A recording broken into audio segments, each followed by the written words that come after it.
పర్యాయం నీ పిల్లలకు నీ మాటలు వినిపించటానికి నీ పిల్లల ఎదుట నిలువబెట్టావు. బలహీనుడను నాయన, అలుపుడను బలపరచండి.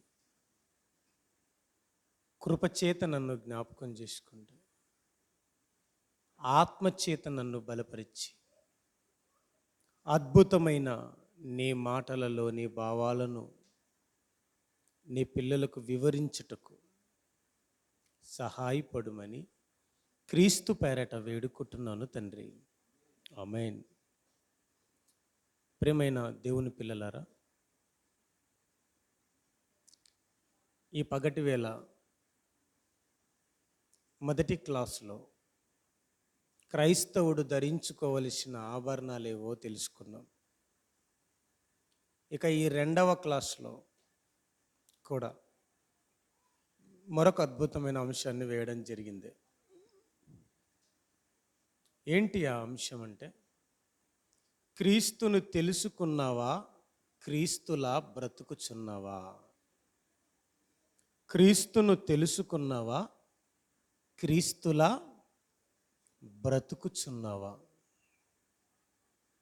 ఇది ఎందుకు ఈ అంశాన్ని మీ ముందుకు తీసుకొచ్చామంటే, తెలుసుకున్నవారు ఉన్నారు కానీ క్రీస్తులా బ్రతుకుతున్నవారు లేరు. అదే బాధాకరమైన విషయం. ప్రియులారా, ప్రపంచ జనాభా కిషోర్ గారు చెప్పినట్లు 800 కోట్లు సుమారు. 400 కోట్ల మంది క్రీస్తుని నమ్మని వారు ఉన్నారు.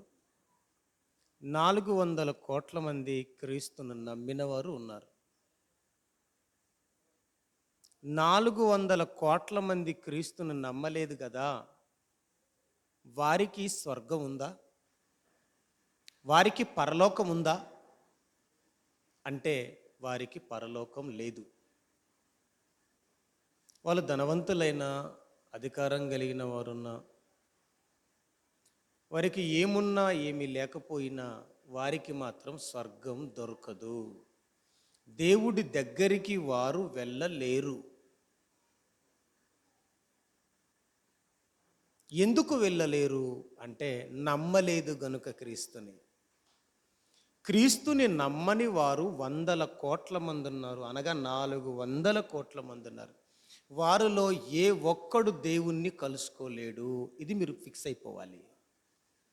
తర్వాత మరి 2 తెగలు ఉన్నాయి. ఏవి అంటే, క్రీస్తుని నమ్మిన వారు ఉన్నారు, తెలుసుకున్నవారు కూడా ఉన్నారు.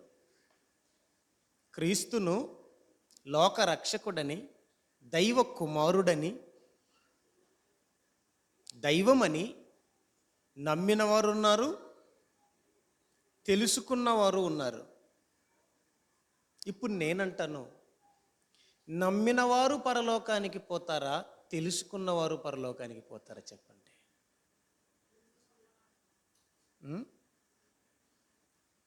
ఏమండి, నమ్మిన వారు పరలోకానికి పోతారా, క్రీస్తుని తెలుసుకున్నవారు పరలోకానికి పోతారా? ఇది మీకు అర్థం కావాలి అంటే ఒక ఎగ్జాంపుల్ చెప్తాను. ఒక ప్రోడక్ట్ ఉందనుకోండి, ఆ ప్రోడక్ట్ని నమ్మినవాడు వాడుతాడా, దాన్ని తెలుసుకున్నవాడు వాడతాడా? బాగా దాని గురించి తెలుసుకున్నవాడు వాడతాడా, నమ్మినవాడు వాడతాడా? నమ్మినవాడు కొంతకాలం వాడతాడు, మరి కొంతకాలం విడిచిపెడతాడు. తెలుసుకున్నాడు అనుకోండి దాని గురించి, అది మంచి క్వాలిటీ ప్రోడక్ట్, న్యాచురల్ ప్రోడక్ట్ అని వాడికి అర్థమైతే, వాడు తెలుసుకుంటే విడిచిపెట్టాడు దాన్ని. ఇది మీకు తెలుసు. నమ్మకానికి తెలుసుకున్న దానికి తేడేంటో మరొక ఎగ్జాంపుల్ చెప్తాను. ఒకప్పుడు మన పెద్దలు, మన పితరులు చంద్రమండలాన్ని దేవుడని పూజించేవారు. చంద్రుడిని చంద్రదేవత అని అనుకునేవారు మన పూర్వకాలం పెద్దలు. పగటి వేళ లేదా రాత్రి వేళ పున్నము కాలంలో చంద్రుడు మనకు వెన్నెలిస్తుంది కదండి. ఆ టైంలో మన పెద్దలు ఏం చేశారంటే రెండు చేతులు జోడించి నమస్కారం చేసేవారు. ఎవరికి? చంద్రుడికి. వాళ్ళు చంద్రుడు దేవుడు అని నమ్మారు అంతే. మన ఇండియన్స్ చంద్రుడు దేవుడని నమ్మారు. నమ్మారంతే, తెలుసుకోలేదు దాని గురించి. దాన్ని నమ్మారు దేవుడని. ఇప్పుడు చంద్రుడేంటో చంద్రమండలం మీదకి వెళ్ళి తెలుసుకున్నవారు ఉన్నారు. ఇప్పుడేమైంది?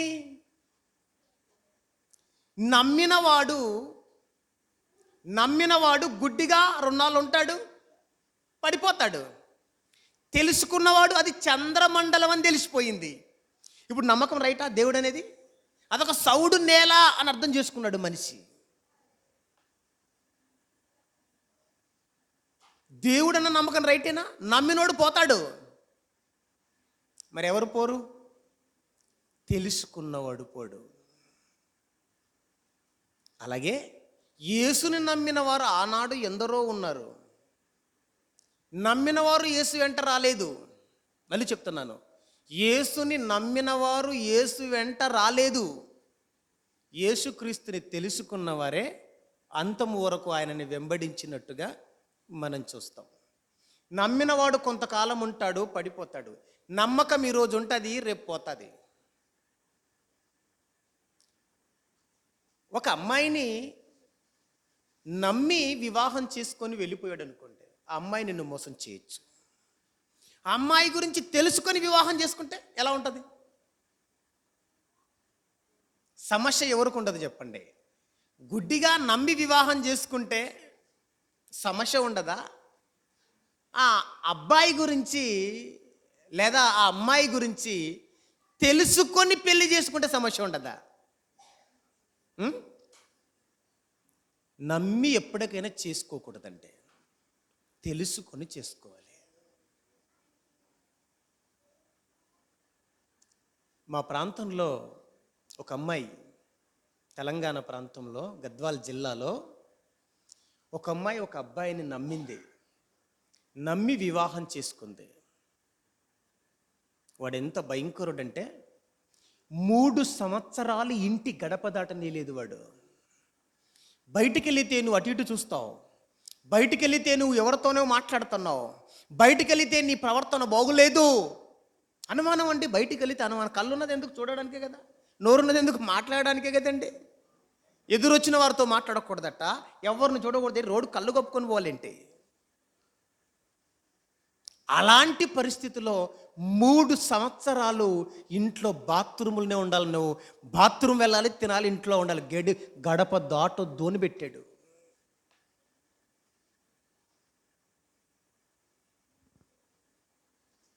వాడికి నేనేనండి ఆ అమ్మాయిని ఇప్పించింది. నేనే. నా ఎదుట వాడు చాలా భక్తుడిగా నటించాడు. నేను నమ్మేశాను. వాళ్ళ అన్నయ్యకి చెప్పాను, అయ్యా మంచి భక్తిగానే కనబడుతున్నాడు, నేను నమ్ముతున్నాను, ఇచ్చేసేయి అన్నాడు. అన్నయ్య నువ్వు చెప్తే నేను ఇచ్చేస్తాను అన్నాడు. నాకు కూడా పరిపూర్ణమైన క్యారెక్టర్ అయితే తెలియదు, కానీ ప్రస్తుతం నా కళ్ళ ముందు మాత్రం కొంతమంది మందిరములో ఉన్నంతసేపు పావురల్లా ఉంటారు, బయటికి వెళ్ళిపోతే కాకుల్లా మారిపోతారు.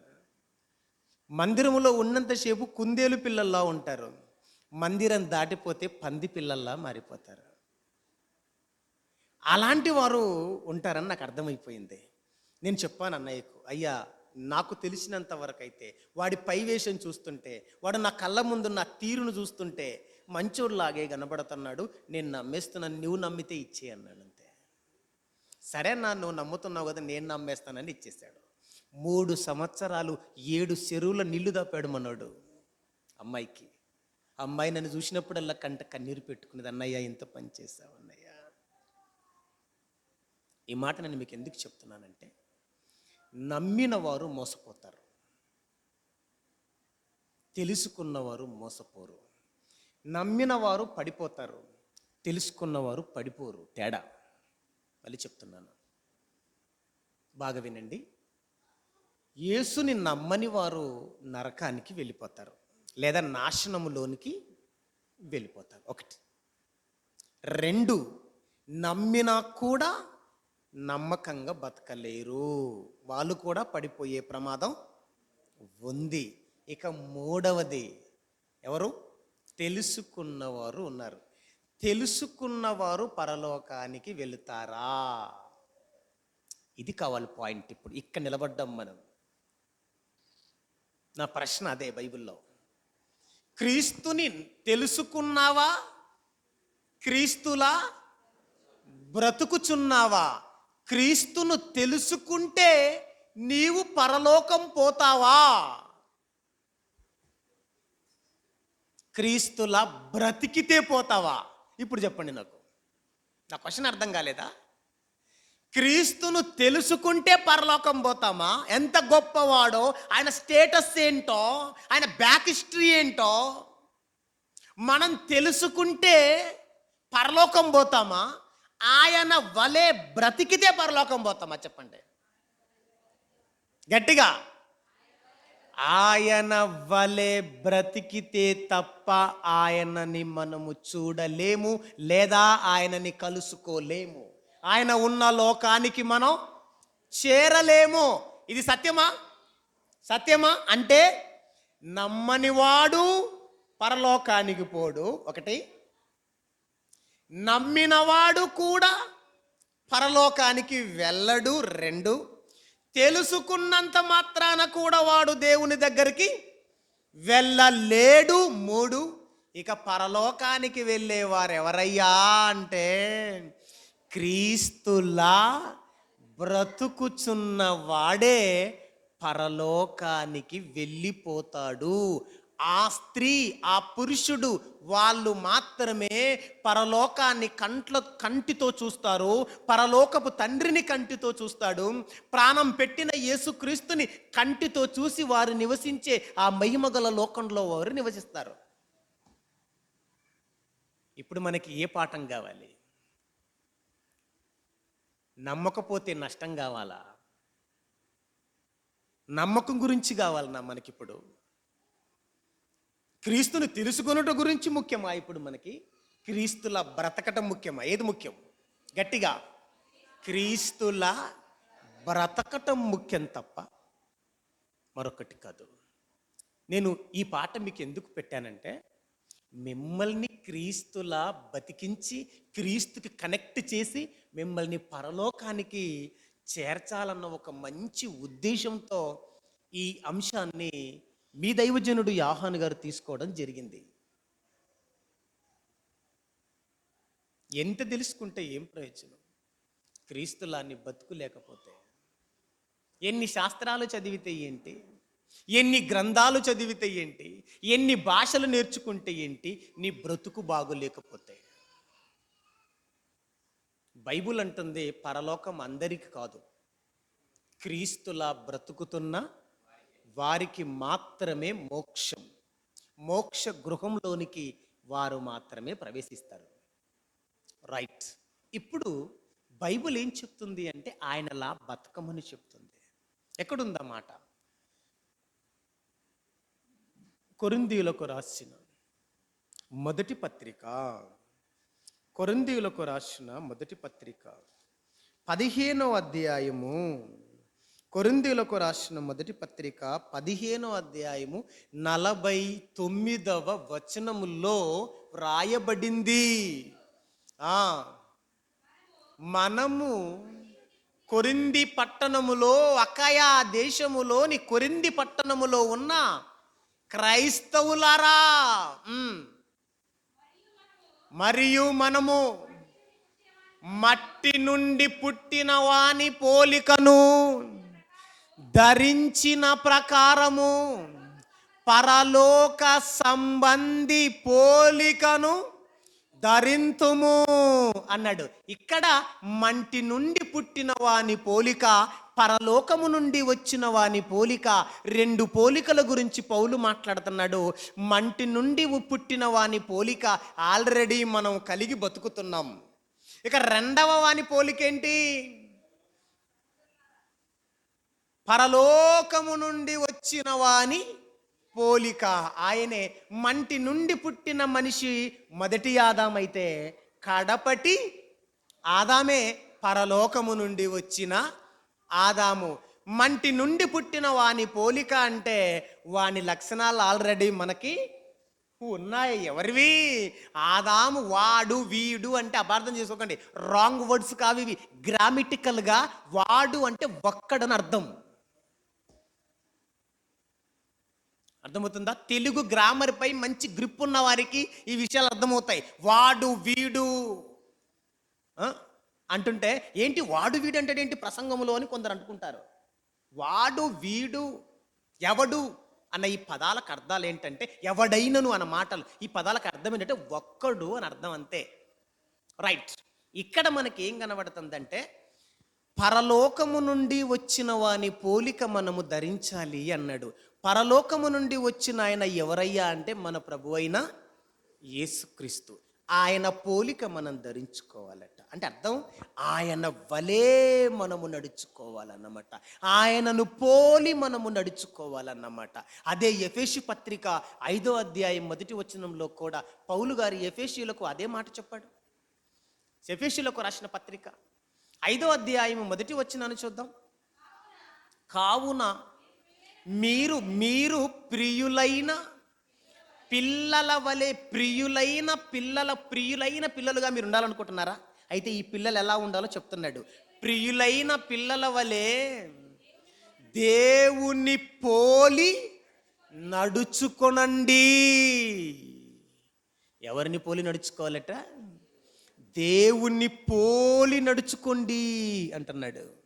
అక్కడ పరలోకము నుండి వచ్చిన వాని పోలి నడుచుకోండి అని కొరింథీయులకు చెప్పాడు.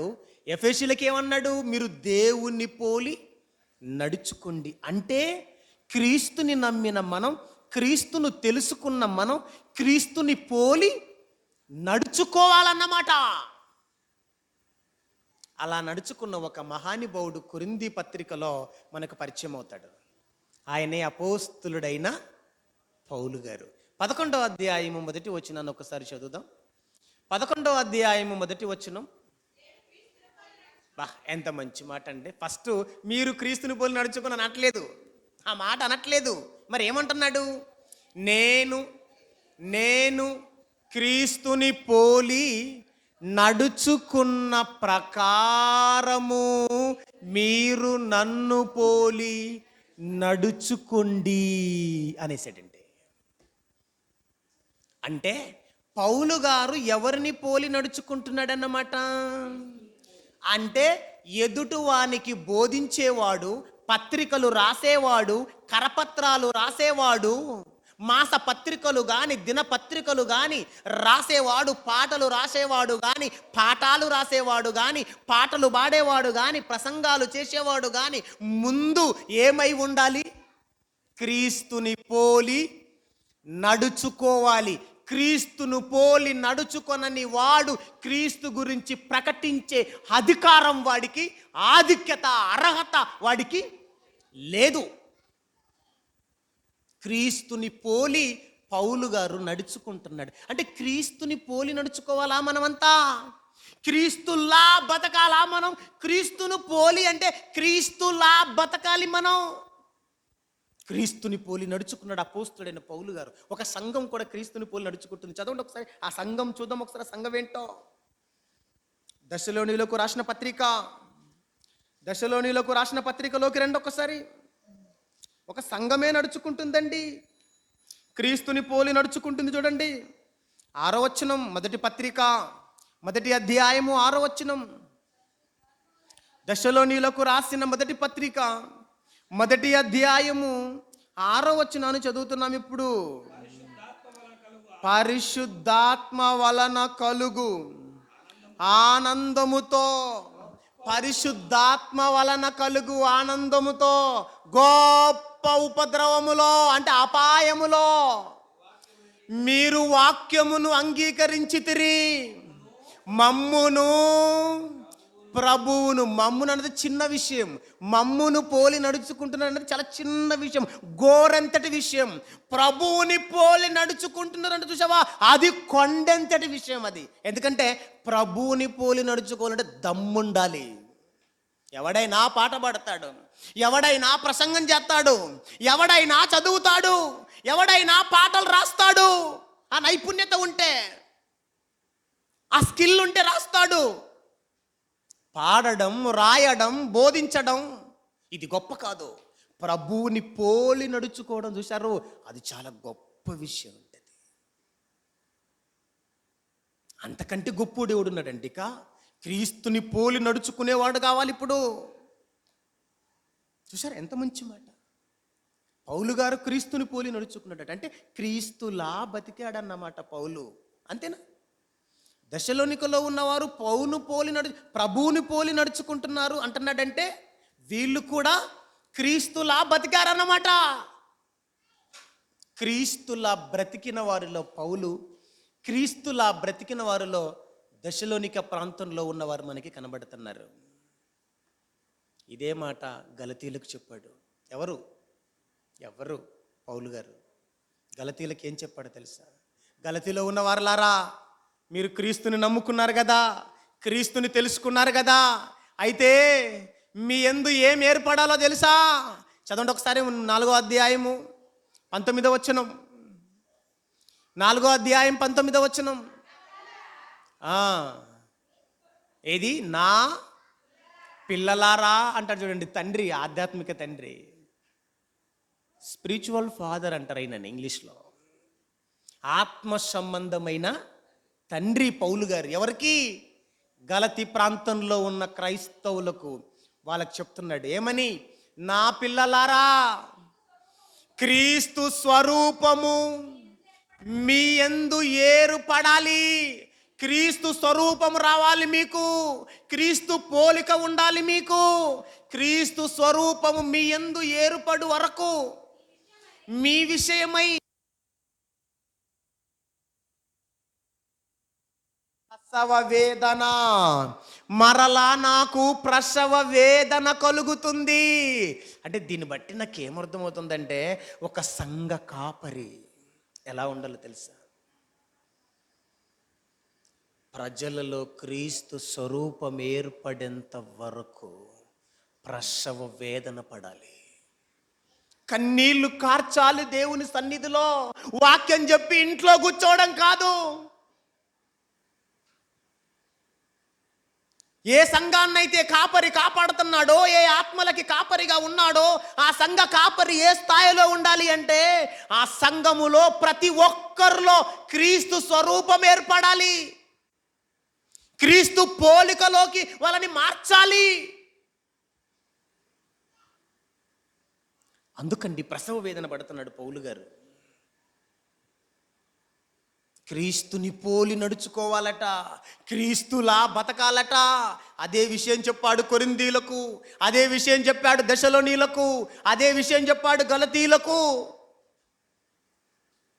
అవునండి, అవును, అందరికి అదే చెప్తున్నాడు. ఫిలిప్పీలకు ఏం చెప్పాడు తెలుసా? వాళ్ళకి అదే చెప్పాడు, వాళ్ళకుని అదే చెప్పాడు.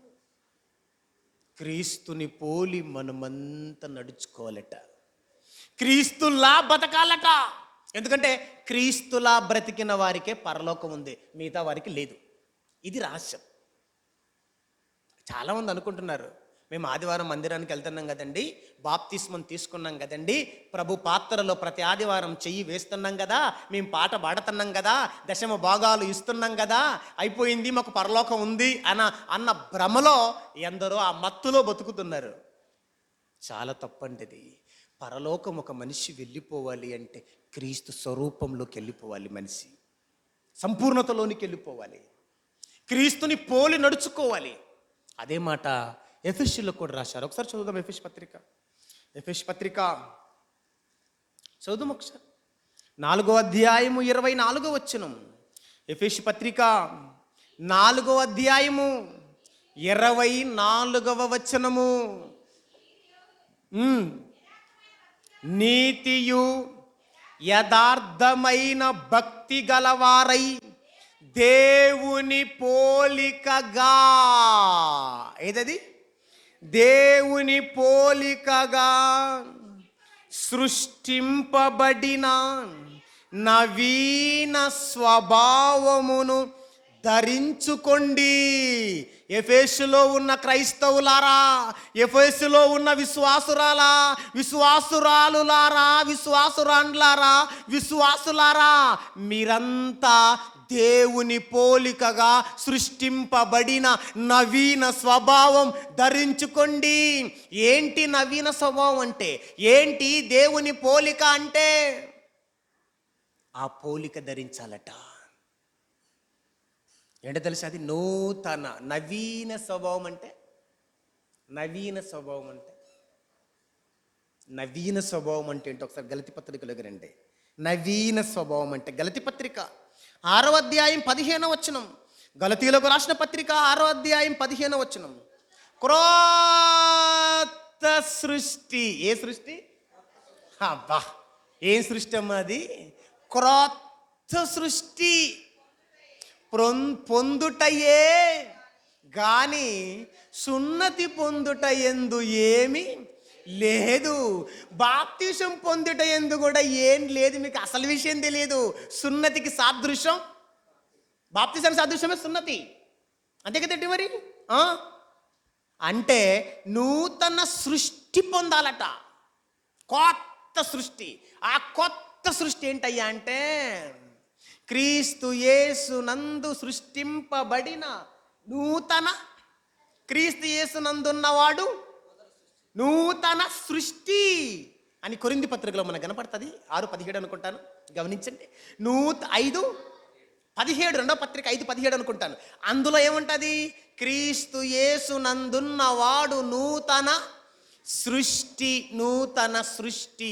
ఆ నూతన సృష్టి అన్నా, నవీన సృష్టి అన్నా, కొత్త సృష్టి అన్న ఏదంటే క్రీస్తు స్వరూపం లేదా క్రీస్తు పోలిక. అది రావాలి మనిషికి. క్రీస్తు పోలికలోకి నువ్వు వెళ్ళిపోవాలి. యేసుక్రీస్తున్నాడు కదా, తండ్రి పోలిక ఉంది ఆయనకి. ఎవరికి తండ్రి పోలిక ఉంది? యేసుక్రీస్తుకి. మీరు తండ్రిని చూడాలనుకుంటున్నారా? భవిష్యత్తు చెప్తున్నాను చూడండి మీకు. రేపు పరలోకం వెళ్ళిపోతారు కదా, వెళ్ళక ముందే చెప్తున్నాను చూడండి మీకు.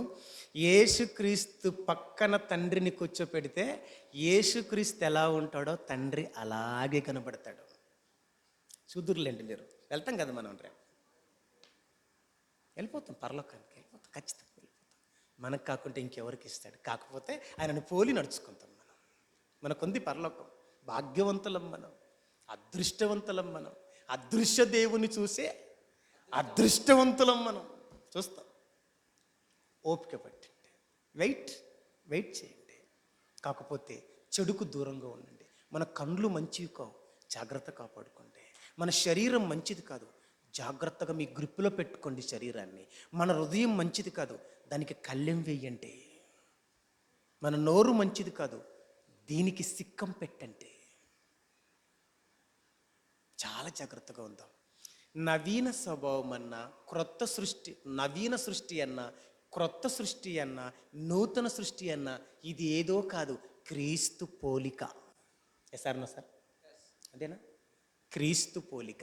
తండ్రి పోలిక క్రీస్తులో ఉంది, క్రీస్తు పోలిక మనలోకి రావాలి. అప్పుడు వాళ్ళ దగ్గరికి మనం వెళ్ళిపోతాం. అందుకే అన్నాడు కదా, నన్ను చూచినవాడు ఎవడైనా తండ్రిని చూచినట్టే. నేను ఎలా ఉంటానో నా తండ్రి అలానే ఉంటాడు అని చెప్తాడు. బెస్ట్ ఎగ్జాంపుల్, మా నాన్న ఎలా ఉంటాడో నేను అలానే ఉంటాను. మా ప్రాంతాల్లో సువార్తకి వెళ్ళినప్పుడు నన్ను చూడని పెద్ద మనుషులు, మా నాన్నను చూసిన పెద్ద మనుషులు ఏమన్నారు తెలుసా? నానా, నీవు ఆహారోను కొడుకో కదా నానా అన్నారు. మా నాన్న పేరు ఆహారోను కొడుకో కదా నాన్న. ఎలా తెలిసింది అంకుల్ నీకు అన్నాను. అరే, నేను చూస్తుంటే మీ నాన్న ఇలాగే ఉన్నాడురా, మీ నాన్న లాగే ఉన్నావు నువ్వు, మీ నాన్న పోలిక కనబడుతుంది నాకు, అందుకే నువ్వు ఆహారోను కొడుకవని నేను అనుకున్నాను అన్నాడు. కరెక్ట్ క్యాచ్ చేసావు, మా నాన్న ఆహారోనే అన్నాను. ఎందుకంటే మా నాన్న నా అలాగే ఉంటాడండి. కనుక ప్రేమైన దేవుని పిల్లలారా, నా కూతురు ఉంది. నా కూతురు నాలాగే నడుస్తుంటుంది నడక. నేను ఎలా నడుస్తానో నన్ని నా కూతుర్ని మీరు నడిపించి వెనక్కి నిలబడి చూడండి, నేను ఎలా స్టెప్ వేస్తే నా బిడ్డ అలానే స్టెప్ వేస్తుంది. నిజమండి, మీరు చూశారో లేదో. తీసుకొస్తాను ఇంకోసారి, దైవ చిత్తం అయితే ఆయుష్నిస్తే బతుకుంటూ ఉంటే మరోసారి నా కూతురుని తీసుకొస్తాను. నా కూతురు 10th క్లాస్ చదువుతుంది, తీసుకొస్తాను. నాలాగే ఉంటుంది, కాకపోతే కలర్ వాళ్ళ అమ్మలో ఉంటుంది అంతే. మంచిదండి, సంతోషం కదండి మనలా మన పిల్లలు ఉన్నారంటే. కనుక యేసుక్రీస్తులా మనం ఎప్పుడు ఆనందించాలంటే యేసుక్రీస్తు వలే మనం ఉన్నప్పుడు ఆనందించాలి. యేసుక్రీస్తు స్వరూపం మనకి ఏర్పడినప్పుడు, మన పిల్లలకి ఏర్పడినప్పుడు అప్పుడు ఆనందపడాలి మనం. Very good. ఇప్పుడు క్రీస్తులా మనం బతకాలి అంటే ఎవరిని చూడాలి? ఇప్పుడు సంఘములో ఉన్న కాపరిని చూడాలా? వేదికల మీద ఉన్న స్పీకర్లను చూడాలా? క్రీస్తునే చూడాలా? చెప్పండి, ఎవరిని చూడాలి? ఎలా చూడాలి? విశ్వాసమునకు కర్త డాష్, విశ్వాసమునకు కర్త డాష్, దానిని కొనసాగించువాడైన యేసు వైపే చూడాలి మనం. అంటే యేసులా మనం బతకాలంటే యేసు వైపే మనం చూడాలి. చూస్తే ఆ రూపం వస్తుందా? అదే వండర్. చూస్తే వచ్చేస్తుంది ఆ రూపం. ఆయనను చూడు, ఆయన వల్లే నువ్వు మారిపోతావు. ఏమండి, నేనున్నాను ఇప్పుడు, నేను ఎలా మాట్లాడుతున్నానో నా దగ్గర మీరు నేర్చుకున్నారనుకోండి, నన్ను చూస్తున్నారు కదా, మీరు వింటున్నారు కదా, చూస్తున్నారు కదా, నా యాస మీకు వచ్చేస్తుంది అంతే. మీరు ఎవరినైనా చూడండి, ప్రసంగించే వారిని ఏ గురువు దగ్గర నేర్చుకుని ఉంటాడో ఆ గురువులా ఆ యాస వస్తుంటుంది. Right right. మీకు ఇంకో విషయం చెప్తాను. చూస్తే ఏం జరుగుతుందంటే, తల్లిని చూస్తే బిడ్డ తల్లిలాగే ప్రవర్తిస్తుంది. రైట్. తండ్రిని చూస్తే కొడుకు తండ్రిలాగే ప్రవర్తిస్తాడు. తండ్రి ఏమి చేయుట కుమారుడు సూచనో అదే కానీ తానంతట తాను ఏది అంటే చూడడం వల్ల ఏం జరుగుతుంది అనమాట? ఏం జరుగుతుంది అనమాట? చూడడం వల్ల అలా మారిపోతాం అంతే. మనం క్రీస్తులా మారిపోతాం. అని చూడై నన్ను మారిపోతావు అంతే, నువ్వు చూడాలంతే.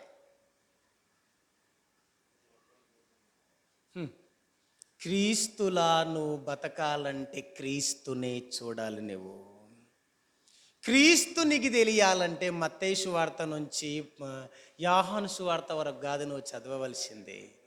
ఆది కాండము 3వ అధ్యాయము నుండి ప్రకటన గ్రంథము 22వ అధ్యాయము. దావీదు వేరు చిగురును, యూదా గోత్రపు సింహం అన్న మాట చివరి అధ్యాయంలో మనకి కనబడుతుంది కదండి. వేరు చిగురును అన్న మాటలు మనకు కనబడతాయి.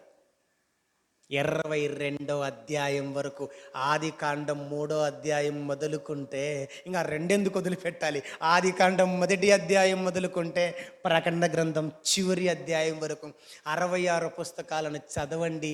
యేసుక్రీస్తు జీవితం మీకు కనబడుతుంది. ఆయన ఎలా ఉన్నాడో మీకు తెలిసిపోతుంది. బాగా చదవండి, ప్రభువులా బతకండి. ప్రభువు ఎలా బతికాడో ఆయన బ్రతుకు గురించి నేను మీకు చెప్పటానికి, ఈ సూర్యుడు అస్తమిస్తాడు. ఇప్పుడు అస్తమించినా అయిపోడు. కొన్ని గంటలు గంటలు వివరించాలి ఆయన గురించి. వర్ణనాతీతమైన ఆయన జీవితం ఓ వండర్ అండి. 2 మాటలు చెప్తాను మర్చిపోకు. 2 మాటలు చెప్తాను. ఏంటో తెలుసా? ఆయనలా మనం బతకాలి కదా. మన ప్రభు ఎలా బతికాడో 2 మాటలు చెప్తాను. ఈ 2ని స్ఫూర్తిగా తీసుకొని, రెండింటిని బేస్ చేసుకొని బైబుల్ అంతా ఇక ఆయన జీవిత చరిత్రను చూడండి ఎలా ఉందో. 2 చెప్తాను, ప్రధానమైనవి చెప్తాను 2. ఆ 2 రాసుకోండి. అలా మీరు కూడా ఈరోజు నుంచి ప్రయత్నించండి ఆయన లా బతకటానికి. హెబ్రీ పత్రిక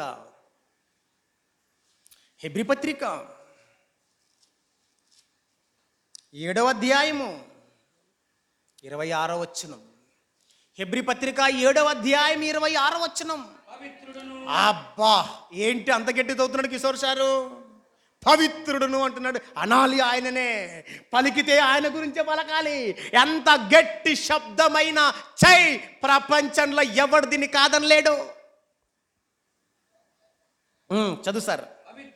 పవిత్రుడును, నిర్దోషియు, నిష్కల్మషుడును, పాపులలో చేరక ప్రత్యేకముగా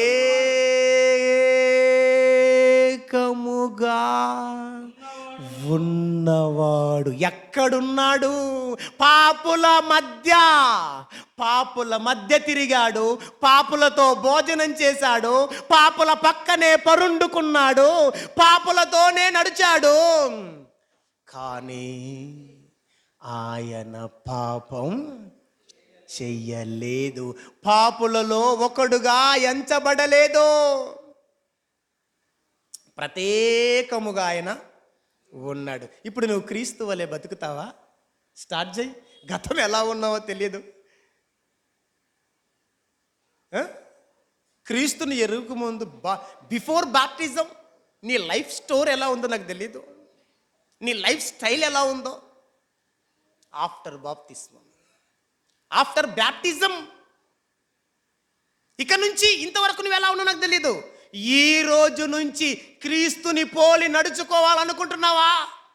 క్రీస్తుని పోలి నువ్వు నడుచుకోవాలనుకుంటే నీ క్రీస్తు పవిత్రుడట, నీ క్రీస్తు నిర్దోషి అట, నిష్కల్మషుడట, పాపులలో చేరకుండా ప్రత్యేకముగా ఉన్నవాడట.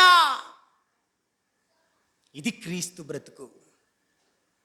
ఆయనలా మనం బతుకుదామా? ఎంతకాలం బతుకుతామండి భూమి మీద? 4 రోజులుండి ఈ భూమిని విడిచిపెట్టే ఈ చిన్న జీవితంలో ఎందుకండి మనకు పాపం? ఎందుకండి ఈ లోక కల్మషాన్ని ఎందుకు అంటించుకొని దేవుడిని బాధ పెట్టి మన జీవితాన్ని ఎందుకు భంగం చేసుకుందాం? మన ప్రభు ప్రత్యేకంగా ఉన్నాడు. క్రీస్తుని పోలి మనం నడుచుకోవాలి కదా, క్రీస్తులా మనం బతకాలి కదా. మన క్రీస్తు పాపము చెయ్యలేదు. ఒకటి, శోధన కలగలేదా మన క్రీస్తుకి? పాపం చేయమని ఎవరు శోధించలేదా? మరి ఏం చేశాడు? చదవండి 4వ అధ్యాయం చివరి వచనం. 4వ అధ్యాయము చూడండి ఒకసారి. 4వ అధ్యాయము 15వ వచనము. మన ప్రధాన యాజకుడు మన బలహీనతల యందు మనతో సమానుభవము లేనివాడు కాడు. ఆయన కూడా మన వంటి శరీరమే. ఆయనకు కూడా మన వంటి శరీర బలహీనత ఉంది. ఆయనకు కూడా ఆకలి, ఆయనకు కూడా దప్పిక, ఆయనకు కూడా బలహీనత, ఆయనకు కూడా శరీరములో హార్మోన్స్ రిలీజ్ అవుతున్నాయి, ఆయనకు కూడా శరీరంలో కోరికలు ఉన్నాయి. కానీ ఆయన శోధింపబడ్డాడట. కింద చదవండి. సమస్త విషయములలో మనవలే ఆయన శోధింపబడినను ఆయన పాపము లేనివాడుగా. ఇప్పుడు చెప్పండి, ఏది గొప్ప అంటారు? శోధన లేనప్పుడు పాపం చేయకుండా ఉండడం గొప్ప, శోధిస్తున్నా పాపం చేయకుండా ఉండడం గొప్ప? గట్టిగా చెప్పండి. అది శోధిస్తున్నా మనము పాపము చెయ్యాలని ప్రపంచములో నలువైపుల ఆకర్షణలు, మన శరీరం, మన మానసిక స్థితి మనల్ని శోధిస్తున్నా, మన ఎదుటున్నవారు, మన చుట్టూన్నవారు, మనం ధరించుకున్న ఈ శరీరం, ఇందులోని కోరికలు మనల్ని పాపములో పడగొట్టడానికి శోధిస్తున్నా పాపము లేని వారంగా ఉండాలి. మన ప్రభు జీవితం అదే. రైట్? అదేనా మన ప్రభు జీవితం? అప్పుడప్పుడు అంటారు, ఏంటమ్మా పాపంలో పడిపోయావు అంటే, అన్నయ్య శోధన జరిగిందన్నయ్య, అందుకే పడిపోయాను. మరి క్రీస్తుని ఎప్పుడు చూడలేదా? క్రీస్తు జీవితాన్ని చూడలేదా? నీ రక్షకుడు ఎలా బతికాడో చూడలేదా? ఆయన నీకు మాదిరి కదా, ఆయన నీకు మోడల్ ఏంటంటే రోల్ మోడల్ కదా. ఆయన నీ కళ్ళ ముందు పెట్టుకోవద్దా? నీకు మాదిరి ఆయనే కదా, నీకు స్ఫూర్తి ఆయనే కదా. శోధన కలిగినప్పుడు నీ యేసు పాపం చేయలేదు, నువ్వెందుకు చేసావు? అంటే క్రీస్తుని తెలుసుకున్నావు కానీ క్రీస్తులా బతకాలన్న ఆలోచన లేదన్నమాట నీకు. బతకాలి, క్రీస్తులా బతకాలని ఈరోజు నుంచి స్టెప్ తీసుకోండి. ఈరోజు నుంచి జాగ్రత్తగా ఉండండి. ఈ రోజు నుంచి మీరు క్రీస్తులా బతకటానికి, ఈ రోజు నుంచి క్రీస్తుని పోలి నడుచుకోవడానికి ఈ రోజు నుంచి ప్రయత్నించండి. నేను ఒక కోరిక కలిగి ఉన్నాను. భవిష్యత్తులో ఆ కోరిక నెరవేరాలి అనుకుంటున్నాను. తండ్రికి ప్రార్థిస్తున్నాను. బలమైన కోరిక కలిగి ఉన్నాను. నేను చచ్చిపోయేలోపు ఆ కోరిక నెరవేరాలి అని తండ్రిని అడుగుతున్నాను. ఏంటంటే ఆ కోరిక, మీకేం కోరిక ఉందో నాకు తెలియదు కానీ నాలోని కోరిక చెప్తాను మీకు. నాకే కోరిక ఉంది తెలుసా? భవిష్యత్తులో నేను 100 మందికి 1000 మందికి ప్రకటింప చేస్తాడు నా దేవుడని నాకు తెలుసు. ఖచ్చితంగా వేదికల మీద నిలబెడతాడు నా తండ్రి. పల్లెల వేదికల మీద నిలబెడతాడు, పట్టణాల వేదికలు నిలబెడతాడు. ఆయన నిలబెడతాడు. సువార్తకి ద్వారాలు తెరిసేది దేవుడు. ఎక్కడికైనా వెళ్ళాలంటే నేను వెళ్ళలేను, నా దేవుడు తీసుకొని వెళ్తాడు. అది నా నమ్మకం. అయితే నాకున్న కోరిక ఏంటో తెలుసా? ఆ కోరిక చెప్తాను వినండి. నాకున్న కోరిక ఏంటంటే, ప్రవక్తలను పోలి నడుచుకోండి, యేసుక్రీస్తుని పోలి నడుచుకోండి, అపోస్తులను పోలి నడుచుకోండి అన్న బోధ కాస్త నేను ఆపి నా కోరిక చెప్తున్నాను. నన్ను పోలి నడుచుకోండి అని చెప్పాలనుకుంటున్నాను. ఆ కోరికండి నా మదిలో మెదులుతున్న కోరిక.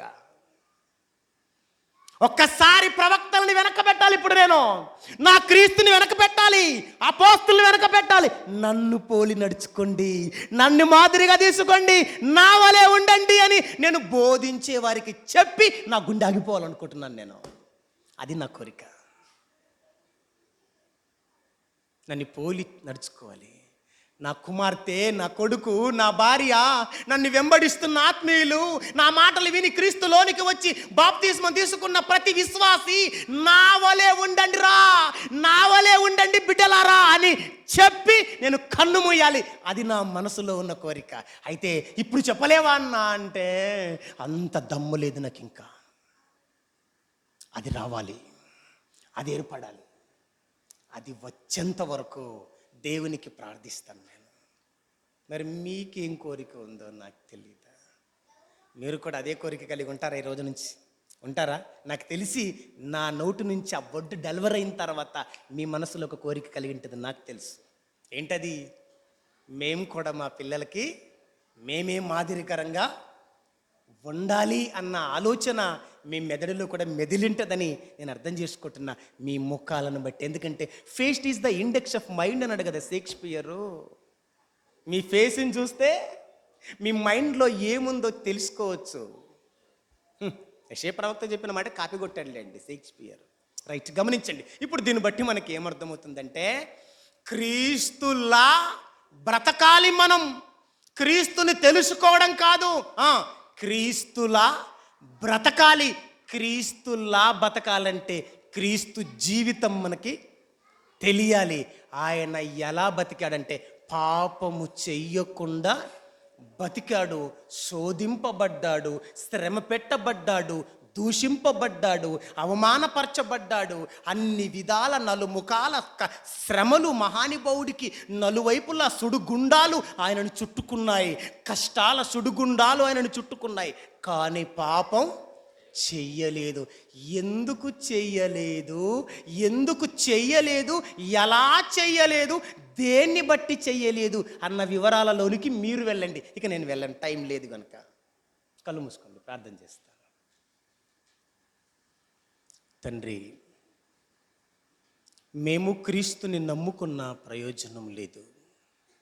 క్రీస్తుని తెలుసుకున్నా ఉపయోగము లేదు. ఆ రెండు కలిగి క్రీస్తులా బతకాలి. అప్పుడే మాకు ప్రయోజనం. క్రీస్తులా బ్రతికితే, క్రీస్తు స్వరూపం మాకు ఏర్పడితే, క్రీస్తు పోలికలోనికి మేము మార్చబడితే, నీ ఉండే లోకానికి, నీ చేతుల మీదికి మేము వచ్చేస్తాం నాయనా. అంత గొప్ప భాగ్యం నాకు నీ పిల్లలకి దయచేయమని. ఇక నుంచి నాయనా మేము నలుగురికి మాదిరికరంగా ఉండాలి.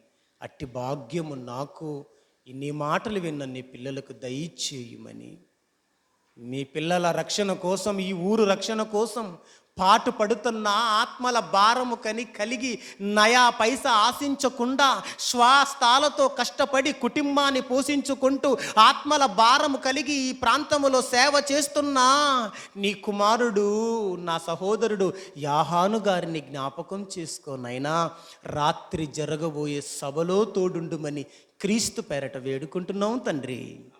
ఆమేన్. ఆమేన్. Thank you.